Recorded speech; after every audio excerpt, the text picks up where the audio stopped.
All right. First and foremost, I want to really just have a shout out to Life and Safety. I've worked with Life and Safety for, as I mentioned to Don, the owner, president, and Jeff, the vice president, for about 13 years. I've been associated with and actually worked with them in the early 2000s. So really appreciate what they do in South Carolina and beyond, keeping South Carolina safe and environmentally sound. So thank you, and thank you for giving me the opportunity to share some thoughts around ISO today. So just a little bit, the topic today is integrating excellence. And just wanted to first say that one of the challenges of a topic like this is you have some that are well-versed and then you have some that are newbies. So you have to strike a kind of a balance between what the information you're sharing. So hopefully we'll do that today. We'll kind of hit some main points, iterate some kind of key points, and then kind of go into some more kind of key things that we're looking at. So just a little bit about myself. I've been in the industry about 30 years. Some of the industries that I've worked in is automotive, aerospace, as I mentioned, consulting, and also the service industry. So I've implemented ISO in a number of those facilities. I've been on one side, and now I'm on the other side as a adjunct lead auditor in a certification auditing firm. So I've kind of fit a little bit of a background in both areas. So I see the pain in one area, and then also say it lightly, give pain in the auditing side here as well. But my background, it varies in my roles. I've been in performance development, lean, HR roles, quality, sustainability, and also training and development. So I've utilized a lot of those things and tried to integrate myself as I implement ISO and consult and about how to implement that. So hopefully my experience will lead you guys into some insights about how to do it effectively and with excellence. So again, what we'll kind of cover is just a few things, just a brief overview of 14,000, the benefits. Some of the, since I've been an auditor for a while, I wanted to share with you all some insights of what I'm seeing in trends as I'm out in the field auditing these companies. And I wanted to kind of give you a little bit of insight on what you should be doing and how you should be approaching it. We'll briefly talk about integration opportunities. I do have a chart that kind of outlines some of the other standards, and just wanted to kind of touch on that. It's a very expansive topic, and it's a very challenging thing to really implement an integrated management system, but we'll definitely hit on some of those things. And then some emerging topics that many of you probably are experiencing now, but what's next. So saying that, again, like I mentioned, I've been on the other side of the fence in many of the roles of an environmental rep. And I just wanted to kind of mention one of the most impactful things that really kind of defined my career was when I was really given the role of an environmental rep along with safety and everything in one of the companies I worked for. Didn't really have an expansive knowledge of environmental.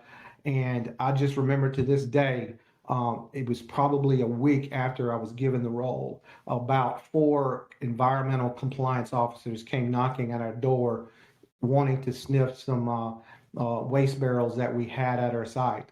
And long story short, they were scouting out an unscrupulous waste disposal site, and we had been sending that through a broker, and they found a drum of the company I was working at, and they linked it back to us, and they said, well, you need to get it tested. You need to determine the hazard rating and so forth. So we got it tested. It didn't prove to be hazardous, and they cited this company that we were using. So again, we ceased using that company. and proceeded to really adjust that. We had to get lawyers involved and everything. So I was very young, and it was a very complex issue. And looking back at it, now I see the power of some of these standards that could have helped me back in that day. But again, it was early stage, and the company did not have a management system in place. And we had to kind of work through it, and it was very complicated, and it could have went south very easily. So I just wanted to throw that out there, that many of you have those challenges, and just keep that in the mindset. That's why I'm really talking about the power of the management systems. Some other things out here that's kind of on the radar screen is, again, with the regulatory climate. There has been, excuse me, the regulatory climate, it's been very uh, uh, compliance driven, if you will. And I don't see that going away anytime soon. And I'm not criticizing it, it's just the state of the fact of what's going on out there. So it's big emphasis programs, as you can see some of the stats around that. And if you go to their site, I do have some links here. You can kind of see some of the things they are really diving into. The other dynamic is more a global recognition of climate change and the proceeding of net zero commitments. A lot of companies I'm working with now corporately are really driving a lot, especially the international companies are really focused on that commitment, and it is definitely putting an emphasis at their local sites in South Carolina and beyond. So you can kind of see a lot of those things trickling down. And culturally, so number three, you get this the change in culture. A lot of the employees really prize companies that have sustainability and an environmental conscious focus. So it's definitely wanted by the masses in terms of the employee base, especially the younger adults that's moving into the career. So you kind of see all these things working together to really put pressure in terms of really moving toward an environmental, a sustainable strategy for companies. So just wanted to kind of throw that out there. So wanted just to kind of hit an overarching side of management systems and the importance. So management systems, they've been around for quite some time.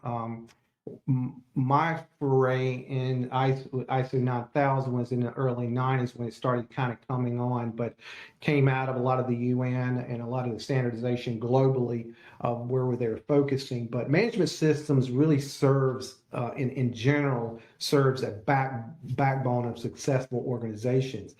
It really drives efficiency, streamlines processes, that really helps, if you do it right, a more agile operation. So integral to this system is looking at compliance and risk. You look at safeguards, you look at those risks, and you kind of determine how you can continue those operations in light of many of the unforeseen events, like I just mentioned earlier. Enhancing quality and performance is a constant journey, and a robust management system really provides that framework of that performance improvement, be it through incremental changes or really kind of like innovative leaps. These the commitments extends to safety, environmental quality, and it really shows leadership that the company is really wanting to protect the planet and its stakeholders. So it really gives a competitive advantage when you have these systems in place. I've seen them over and over again in some number, form, and fashion, from aerospace with tiered accountability systems to other type of systems where there's these levels of feedback mechanisms that help support performance of the organization. So it definitely from a strategic level to a tactical level, management systems are so important.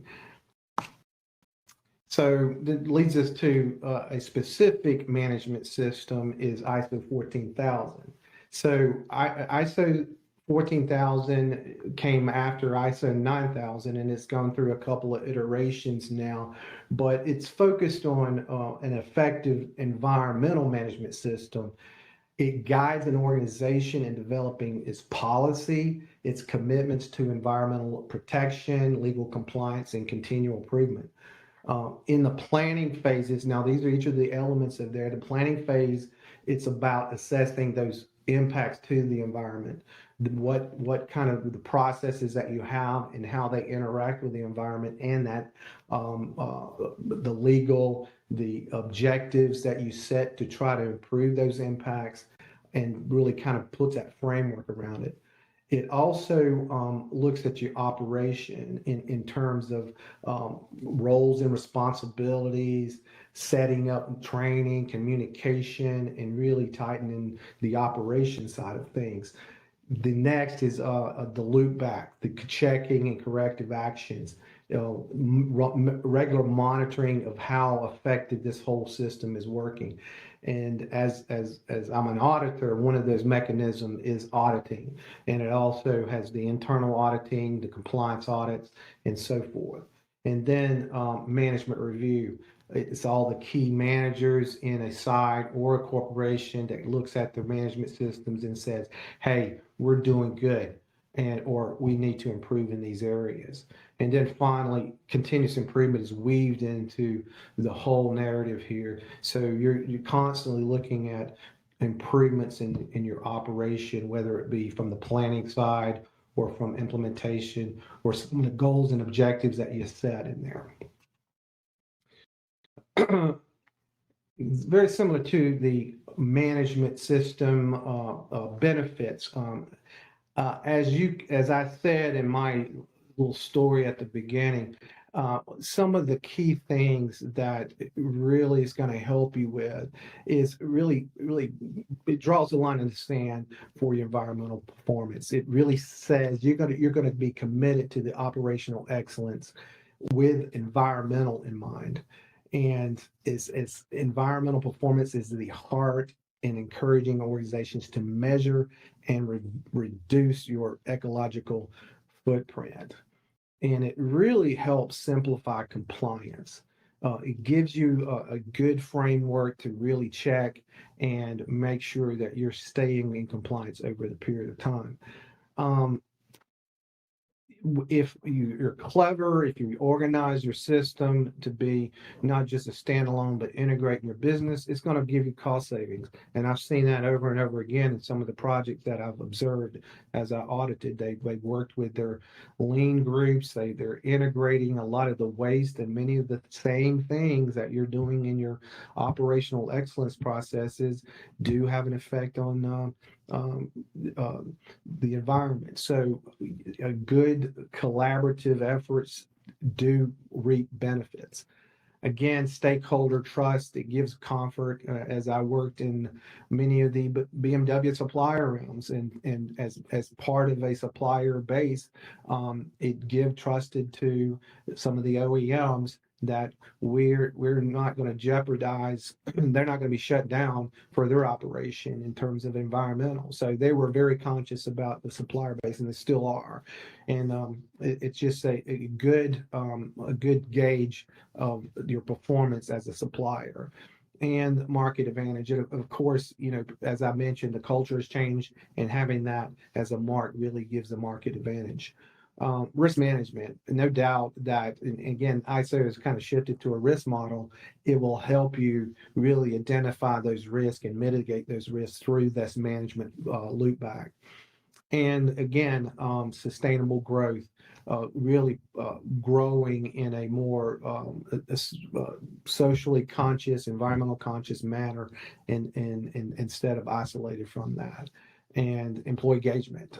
It takes the whole team to really make that happen. So just this framework alone really helps organize all these benefits there. So really advocate that.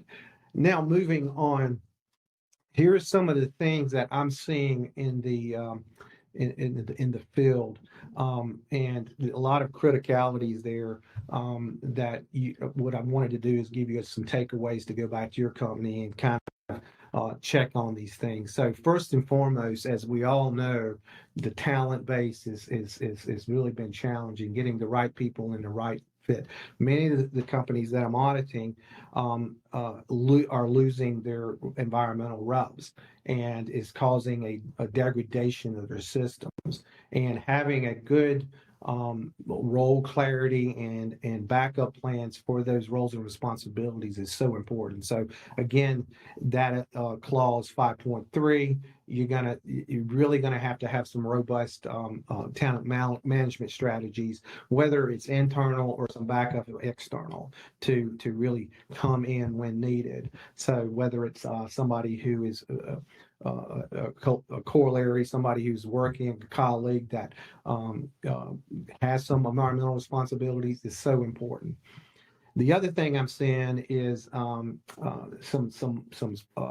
gaps and really proactively looking at change management. So if a new line, especially like in automotive, it quickly changes so fast that that sometimes the communication of those changes are not communicated organizational wide, and that can lead to environmental permit issues, compliance issues, and other things which I've experienced as well. So really, and I've seen decommissioning, commissioning, machine and process change processes that are really robust, that kind of have a lot of sign-offs and ensure that everybody's communicate with those changes, and then the timing of those things. So, because sometimes permitting takes some time to really initiate, so important.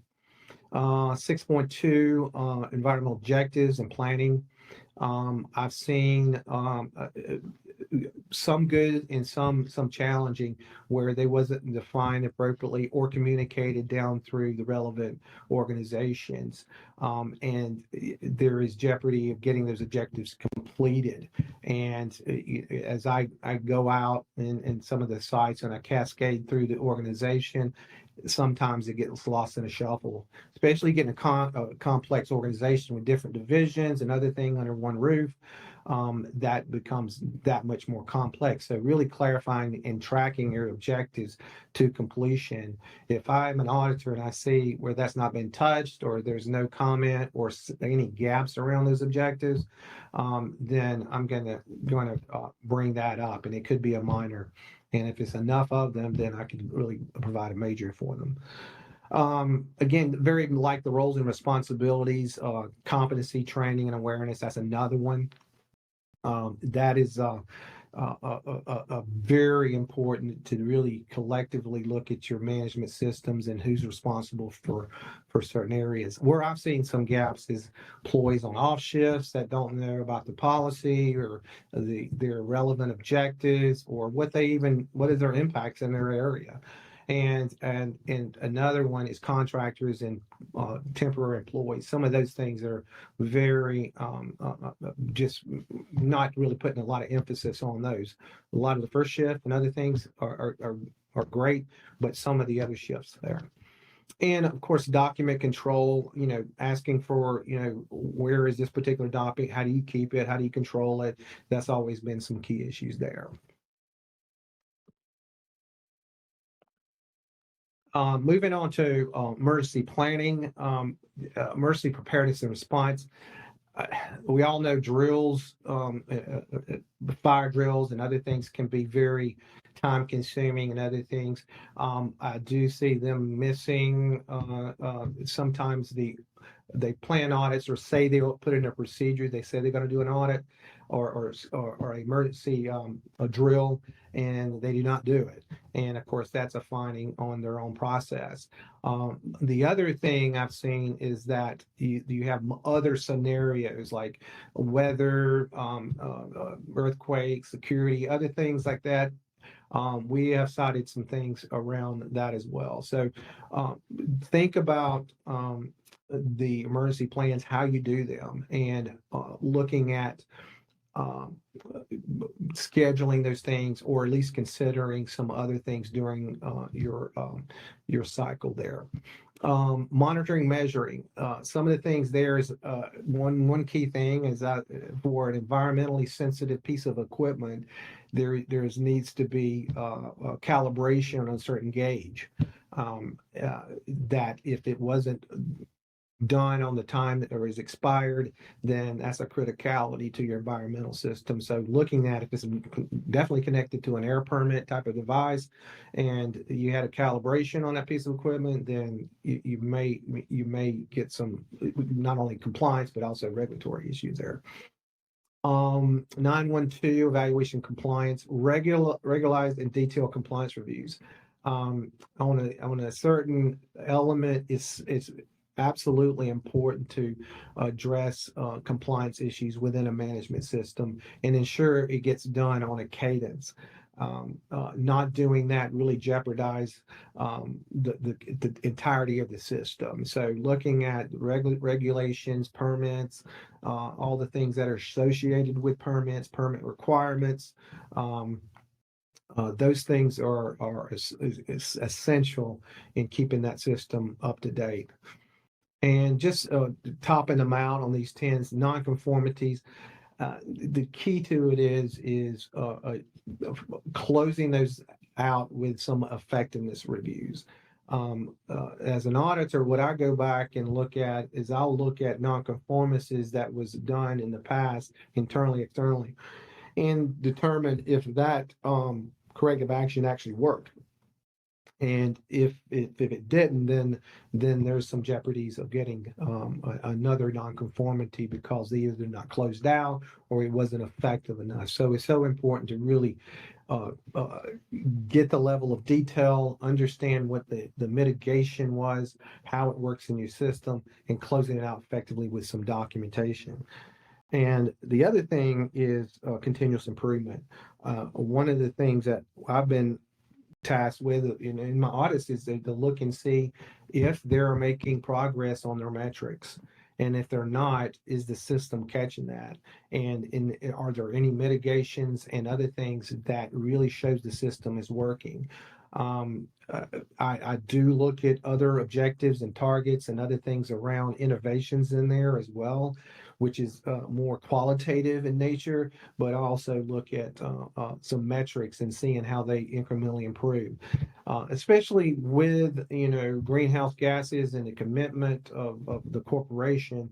If that commitment is not being made, how are you handling that?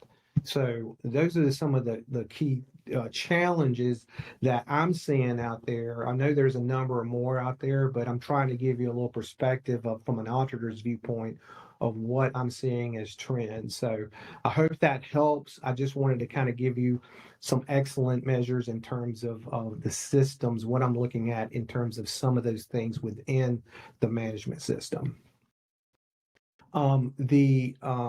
The next thing is really looking at opportunities for integration. So I just threw together some of the things that are aligned with between the other standards that I'm really involved in. 45,000, which is the occupational health and safety one. 50,000 is the energy, and of course we've heard about ESG. Many of the clients I work with are actively either reporting out higher in a corporation or reporting out to some of the customers and other things in producing sustainability reports and with some of the things. So I tried to align some of the similarities between the standards here. This is a whole world, and I didn't want to really dive deeply, but what I've seen in terms of alignment, of course, the environmental health and safety policy is those things I've seen integrate pretty nicely and not separate policies. Again, some individuals and companies, they separate those out, but it's some opportunities where you can kind of streamline things to get to more concise of how you managing that. And again, externally through reporting, through ESG and some of those other things, that will kind of solidify a more integrated approach. One of the more challenges things I've seen because of the different facets of risk analysis is it really integrating the environmental and the safety side of things, because they're really kind of two type of risk, and it takes a deep dive in some of those risks.